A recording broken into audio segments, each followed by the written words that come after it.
என் இனிய தமிழ் மக்களே, என் இனிய தமிழ் மக்களே என்று பேசுவதால் நான் தீவிரவாதியா, நக்சலா, கைதட்டிய நீங்கள் நக்சலா என்கின்ற பயம் இருக்கிறது. அடுத்த கூட்டங்களில் என் இனிய தமிழுக்கு நீங்களும் கைதட்டிட்டு இருந்தால் நீங்களும் குற்றவாளியாகி விடுகிறீர்கள். தமிழனை தமிழ் என்று சொல்வதற்கே சங்கடமாக இருக்கும், கஷ்டம். சரி விடுங்க, மிஸ்கின் அமீர் எல்லாம் பேசிட்டாங்க. அற்புதமான கலைஞர். நான் சொல்ல உங்கள்கிட்ட நிறையா நான் படிக்கணும்டான்னு. I have to learn lot from you people. இன்னமும் வெற்றிமாறன்கிட்டையும் ராமுகிட்டையும் நான் படிப்பேன். I have to learn. ஆனால் கடைசி வரைக்கும் உங்களோட போட்டி போட்டுக்கிட்டே இருப்பேன். நான் எல்லாத்தையுமே இப்படி பார்ப்பேன், இந்த பசங்களையெல்லாம் நாங்கள் இவ்வளோ பெரிய வந்துட்டாங்க. ஆனால் ராமு பார்க்குறேன் காணோம். இதுக்கு மேலே நான் தான் ராமுவை பார்க்குறேன். பொய்யான வார்த்தை அல்ல, நிஜம். நான் பொய் சொல்ல மாட்டேன். என்ன மேடை ஏற மாட்டேன். பொதுவாக அந்த மாதிரி கூட்டங்களுக்கே நான் வரமாட்டேன். என்ன எதை பார்த்தாலும் நம்ம பாராட்டி ஆகணும். ஆனால் ராமு அழைத்தாலும் அழைக்காவிட்டாலும் எங்காவது மலை உச்சியில் இருந்தாலும் என் கருத்தை சொல்லிவிட வேண்டும். நல்ல வேலையாக இவன் அழைத்து விட்டார், இல்லையென்றால் நான் அந்த மேடைக்கு வந்திருப்பேன். இவன் அழைக்காவிட்டார். ஒரு அற்புதமான பேரன்புக்குரியவன். இந்த படம் பார்த்தீங்கன்னா தெரியும். 2 நாள் தூங்கவே இல்லை. என்னடா இப்படி பண்ணிட்டானே அப்படி. இதில் இன்னொன்று, இந்த பையன் யுவன் சந்திரராஜா நான் கூட என்ன கூட்டிகிட்டு வந்துட்டேன், எல்லாத்தையும் காசு கொடுத்துட்டு. இவன் அப்போ ஒரு ஜாம்பவான். எனக்கு தெரிஞ்சு நான் எல்லா மேடையிலும் சொல்லுவேன், இந்தியாவில் அவனுக்கு இணையாக இசையமைத்து பின்னணி இசையமைக்க இதுவரைக்கும் யாரும் பிறக்கலை. எனக்கு அவனுக்கு 1000 கருத்து வேறுபாடுகள் உண்டு. ஆனால் அந்த சரஸ்வதியின் புதல்வனுக்கு ஒரு பிள்ளை பிறந்திருக்கான். இவன் படங்கள்லாம் பார்த்துருக்கேன், பாட்டு ரொம்ப ரசிப்பேன். நானே புக் பண்ணி இப்போ தகராறில் உட்காந்துருக்கேன். ஏன்னா இவங்க சின்ன பசங்க ரொம்ப குசும் பண்ணுவாங்க.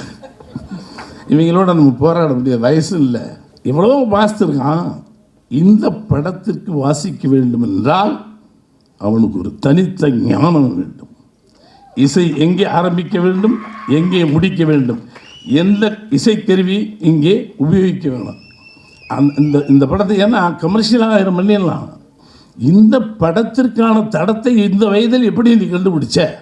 நான் சொன்னேன் ராமுகிட்ட, எப்படியா அப்படி அவசரம். Is a great, very great. பின்னணி இசை என்பது இந்த படத்தினுடைய இரத்த நாளம். அதை சரியாக செய்திருக்கான். God bless you. இந்த பொண்ணு இன்னொன்று சாதனா. நான் என்ன நம்மள அவளை இவ்வளவு ஒரு இந்த சின்ன குட்டியிலேருந்து பார்க்குறேன், நல்ல லட்சணமாக இருக்கும். அதுக்கப்புறம் தங்க மீன்கள் பார்த்துட்டு கொஞ்சம் ஷாக் ஆகிட்டேன். ஏன்னா நம்ம பிள்ளை தான் அது. இந்த படம் பார்த்துட்டு அதில் பிரமாதமாக பண்ணியிருப்பான் தங்க மீன்கள். சும்மா சொல்லக்கூடாது. அகில இந்திய அளவில் இதற்கு இணையாக நடிக்கிற ஒரு பொண்ணை பார்க்குறது கஷ்டம். இந்த வருடத்தினுடைய மிகச்சிறந்த நடிப்புக்காக பரிசு கிடைக்கலன்னா சினிமா பொய், இந்த எல்லாமே பொய்ன்னு ஆகிடும். அவளுக்கு நிச்சயமாக இந்த வருடத்தினுடைய விருது கிடைக்கும். உடம்பை 2 இந்த மம்முட்டி செஞ்சு பார்ப்பாரு, அது மாதிரி நம்ம செஞ்சு பார்த்தாலே நின்றுக்கிறோம் வரலாம். அப்படி இப்படி எப்படி தான் பண்ணான்னு தெரில. நான்லாம் முன்னோட பாவமாக இருக்கு. இந்த படத்தில் அஞ்சலி, நான் இந்த அம்மாவை நிறையா படங்கள் பாரு, இந்த பிள்ளைய நடிக்க நல்ல நல்ல நடிகை. இந்த படம் கண்களிலிருந்து இந்த சீக்ஸுடைய இது ஓரம் கூட நடிக்க அப்படி அந்த கேரக்டர் உள்வாங்கி அவ்வளோ அற்புதமாக பண்ணியிருக்கோம். ஆக்சுவல் உன்னுடைய அறிவு தான் நினைக்கிறீங்களா, அது உன்னுடைய பேரை காப்பாற்றிருக்கேன். அதுக்கப்புறம் இந்த அஞ்சலி அமீர் எப்படி செலக்ட் பண்ணானே தெரியல. நான் பார்த்துட்டு ஷாக் ஆகிட்டேன். ஒரு திருநங்கைக்கு இவ்வளோ அற்புதமான ஒரு தெளிவான ஒன்று நான் நினைக்கல. ரொம்ப படத்தில் என்னை மேக்ஸிமம் நான் ரொம்ப அட்மையர் பண்ணது அந்த அம்மாவை. சூப்பர். வாழ்த்துக்குரிய அனைவருக்கும் நன்றி, வணக்கம். பாலு மகேந்திரா ஸ்தானத்தில் நீங்கள் வந்தே ஆகணும்னு சொல்லி ராம் சொன்னதுனால வந்திருக்கேன். என்ன ஒன்றா, இதுக்கு முன்னாடி பேசின எல்லாருமே நான் மனசில் வச்சுருந்தது எல்லாத்தையுமே பேசிட்டாங்க. இப்போ புதுசாக நான் ஏதாவது பேசினேன்னா நீங்கள் கிளம்பி போன்ற மாதிரி நீங்கள் சத்தம் போடுவீங்க. அதெல்லாம் வேண்டாம். அதனால் பேசினது எல்லாமே அவங்க பேசினது எல்லாமே நான் பேசினதாகவே இருக்கட்டும். வாழ்த்துக்கள், நன்றி. ஒரு திரைப்படத்துக்கு பெயர் வைக்கும் பொழுது ஒரு இயக்குனருடைய குணாதிசயம் வெளியில் வரும். இப்போ உதாரணத்துக்கு எடுத்துட்டோம்னா மிஸ்கின் பிசாசுன்னு வச்சுருக்காரு இல்லையா, அதுபோல் அது அவரே ஒத்துப்பார். அதனால் இந்த பேரன்பு அப்படின்ற ஒரு டைட்டிலை வைக்கும் பொழுது ஒரு மனிதனுக்குள்ள இவ்வளோ பெரிய சிந்தனை எப்படி இருக்க முடியும்? நம்ம எல்லாருமே கடந்து போயிருப்போம்.